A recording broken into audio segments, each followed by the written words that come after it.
শুধু বাংলাদেশ নয়, বিশ্বের ইতিহাসে এত বড় জানাজার ঘটনা বিরল। জাতীয় সংসদের দক্ষিণ প্লাজার সুবিশাল মাঠ ও মানিক মিয়া অ্যাভিনিউয়ের প্রশস্ত সড়কের কোথাও তিল ধারণের ঠাঁই ছিল না। মানুষের অবস্থান পূর্ব দিকে ফার্মগেট, কারওয়ান বাজার ও জাহাঙ্গীর গেট এবং শাহবাগ ছাড়িয়ে যায়, আর পশ্চিম দিকে ছাড়িয়ে যায় গাবতলী, শ্যামলী, ধানমন্ডি ও নিউ মার্কেট এলাকা। যে মহিষী আজীবন মানুষকে ভালোবাসার মায়াজালে বেঁধেছেন, নিজের পরিবারের কথা না ভেবে সংগ্রাম করেছেন গণতন্ত্র প্রতিষ্ঠায়, তার বিদায়ের দিনে উত্তর থেকে দক্ষিণ, পূর্ব থেকে পশ্চিম, টেকনাফ থেকে তেঁতুলিয়া, রূপসা থেকে পাথরিয়া কিংবা পাহাড় থেকে সমতল, বাংলাদেশের সব পথ যেন মিশে গেছে মানিক মিয়া এভিনিউ আর সংসদের দক্ষিণ প্লাজার মাঠে। দুপুর 12টার মধ্যেই কানায় কানায় পূর্ণ জাতীয় সংসদের দক্ষিণ প্লাজা ও মানিক মিয়া এভিনিউ। জায়গা না পেয়ে যে যেখানে পারেন সেখানেই দাঁড়িয়ে যান। জানাজা শুরুর আগেই জনস্রোত ছড়িয়ে যায় পূর্ব দিকে কারওয়ান বাজার, জাহাঙ্গীর গেট ও শাহবাগ এলাকায়। পশ্চিমে শ্যামলী, ধানমন্ডি, সোভানবাগ ও নিউ মার্কেট এলাকাতেও অবস্থান নেন লাখ লাখ মানুষ।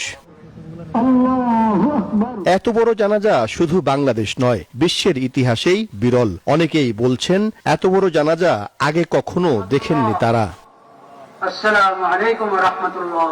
শহীদ প্রেসিডেন্ট জিয়াউর রহমান সাহেবের জানাজার সাথে আমার মনে হয় লোক বেশি হয়ে গেছে। 80 বছরের জীবনের 41 বছরেই বেগম খালেদা জিয়া ছিলেন বিএনপি চেয়ারপারসন। রাজনীতির কত শত বাক বদলের সাক্ষী তিনি। সংসদের ভেতরে গণমানুষের কত শত দাবি পূরণ করেছেন। গণতন্ত্রের জন্য কখনো কখনো রাজপথেও হয়েছেন সরব।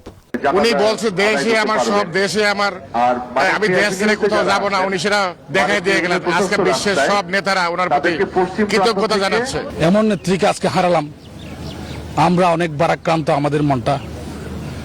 এমন নেত্রী এই বাংলাদেশে আবার কি আসবে? আরেকটা যে নেত্রী জন্ম হবে সেটা বাবাও দুষ্কর। বেগম জিয়া শুধু দলকেই ভালোবাসতেন না, ভালোবাসতেন ধর্ম বর্ণ নির্বিশেষে 56,000 বর্গমাইলের প্রতিটি মানুষকে। তিনি ছিলেন বাংলাদেশের স্বাধীনতা ও সার্বভৌমত্বের অতন্দ্র প্রহরী। বেগম খালেদা জিয়া আপোষ করে নাই, এ দেশবাসীকে ছেড়ে তিনি যান নাই। তিনি আপোষ করেছেন এদেশের জনগণের সাথে, জনগণের দাবির সাথে তিনি আপোষ করেছেন। ও জেল খেটেছেন, কারাগার নির্যাতিত হয়েছেন, তার পুরো পরিবারটাকে ধ্বংস করতে চেয়েছিল, পারে না এই ফ্যাসিস্ট সরকার। বিএনপি চেয়ারপারসনের বিদায় দিনে শোকের কালো মেঘ যেন এসে ভর করেছে পুরো রাজধানী জুড়ে। সবার চোখে মুখে কি এক স্বজন হারানোর বেদনা, সীমাহীন আবেগ আর বুক ফাটা আর্তনাদ। মৃত্যু হবে বটে, কিন্তু আমরা দায়ী করব স্বৈরাচার শেখ হাসিনা আওয়ামী লীগ সরকারকে। এই যে হারানোর পরিপ্রেক্ষিতে যে ক্ষতি বাংলাদেশের, এটা অপূরণীয়।